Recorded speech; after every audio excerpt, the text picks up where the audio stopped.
Hello guys, ఇప్పుడే girl friend movie చూశాను and నాకు చాలా బాగా నచ్చింది.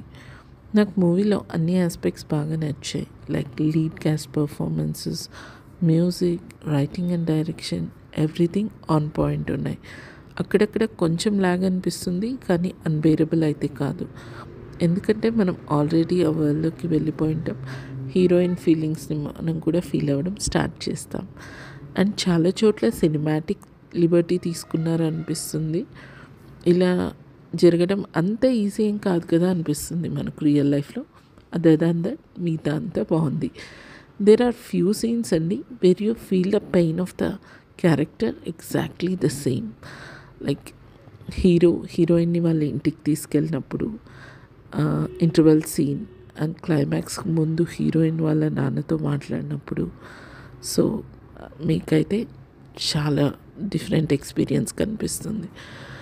And the climax is really good.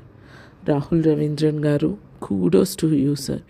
Most part of the society complete మిసోజినిస్టిక్గా ఉన్న ఈ టైంలో ఒక ఫీమేల్ క్యారెక్టర్ని లీడ్గా పెట్టుకొని వాళ్ళ ఫీలింగ్స్ ఎలా ఉంటాయో అని చాలా బ్యూటిఫుల్గా పిక్చరైజ్ చేశారు. Thank you so much.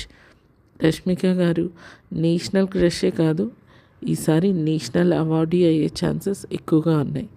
And Dixit Shetty గారు, అల్లు అరవింద్ గారు మీకు నెక్స్ట్ మూవీకి అడ్వాన్స్ ఎందుకు ఇచ్చారో అర్థమైపోయింది. ఫస్ట్లో ఈ అమ్మాయికైనా ఇలాంటి ఆల్ఫా మగడే కదా కావాలి అనిపిస్తుంది, కొద్దిసేపటికి వద్దురా బాబాయ్ అనిపిస్తుంది. Definitely he nailed it. Rohini గారు అండ్ రావు రమేష్ గారు వాళ్ళ రోల్స్లో చింపేశారు. అను ఇమాన్యుయల్ గారు is good to her role. Music and background score by Hesham Abdul Wahab is so good. మంచి మెలోడీ సాంగ్స్ ఉన్నాయి. బ్యాక్గ్రౌండ్ స్కోర్ కూడా మూడ్ ఆఫ్ ద సీన్ని బాగా ఎలివేట్ చేస్తుంది. ఓవరాల్గా చెప్పాలంటే movie is worth watching and my rating for the movie is 3.75.